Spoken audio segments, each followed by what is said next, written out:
Hi and welcome to day 4 of our training.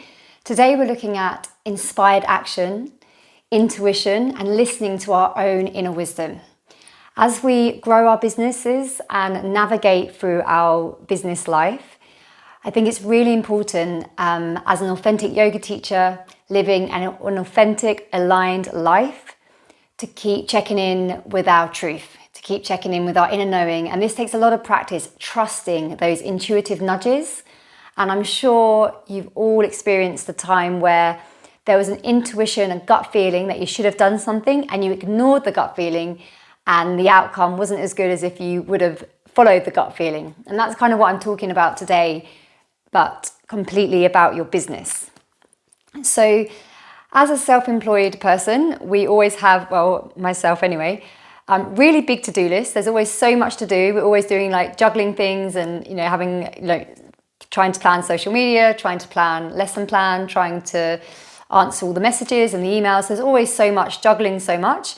And sometimes that can feel overwhelming and we get maybe too fixated on what we think we need to and should do. And sometimes that can kind of take away some of the magic from the flow and the synchronicities within our business. So inspired action for me is, you could do this daily. You could check in daily in the morning. What is the thing that I should do today to help me with my business? Or there might be something specific that you're doing. For example, you might want to grow your classes. So you might meditate and really tune in or journal, open journaling and ask, how can I grow my classes in a way that's aligned for me? And just see what comes. And when it comes to listening to this inner wisdom and intuition and inspired action, it can sound quite random. It might be rest. It might be go to your favorite coffee shop and journal. It could be anything that comes. It would be completely different every time and very unique to you. But what's interesting is when you follow those intuitive nudges, magic happens. So for example, if your mind and your ego is like, we have to get this done today, these things need to be done this week because we're putting the pressure on ourselves to do them. And there's an inspired nudge that says, take your favorite book, go to your favorite coffee shop and just be. You need to take some time out and just go into your inspiration. And you do that and you might bump into someone who has been looking for your class, or you might, because you've given yourself the space or you've gone for a walk or something like that, you might get the most amazing inspired download of something you can put into action or a new offering.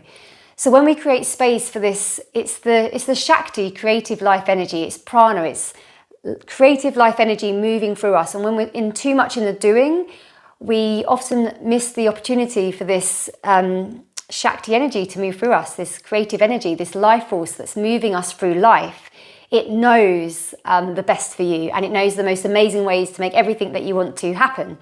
But we need to stop and listen to it. So that's what we're looking at today. And it's funny because some lights now coming through my head from the sun behind me. So that's what we're looking at today, with some journal questions to help you tune into that inspired, wise place. But I would say it does take practice to trust. And something that I did in the early days, and I still do now. So I'm going to give you an example. I was asked to cover a class in the evening, and I'm sure some of you know what that feels like. And my first response was, I really want to help the yoga studio. I feel bad if I say no. So I was in like people-pleasing behaviors and habits.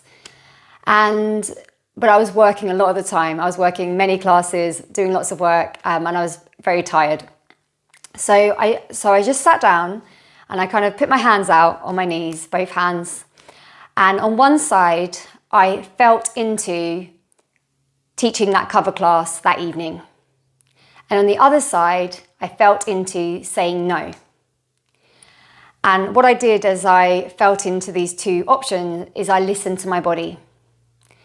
And this is where the intuition, the wisdom, the inspired action comes. When I felt into saying yes and kind of, having a busy day and getting back out there and teaching a class, don't know the students and all of that, my body felt tight. It's almost like I couldn't breathe. I felt restricted. And then when I felt into saying no, I just felt so relaxed, so open, so so grateful I was giving myself the permission. And so that was the obvious answer. And in the moment, it might not feel like that because we're not trusting ourselves. But when we practice that muscle and get better at it, we can start to navigate everything in our business. When we need to let go of that class, when we need to say yes or no to an opportunity that comes in, like, you know.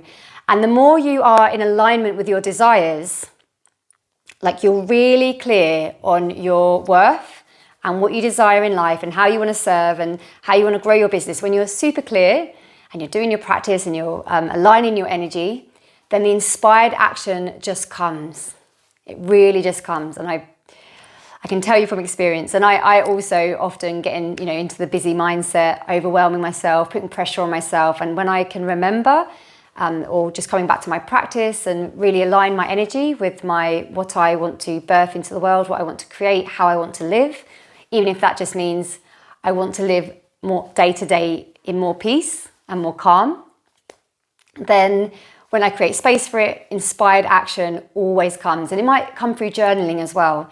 So you might the more you are in alignment with what you're creating, and you give the space for the inspired action, and you keep practicing trusting yourself, more alignment, more abundance, more synchronicities, more opportunities. I'm really excited to see what comes up for you for this one, and I hope that helps moving forward with your business. Thank you.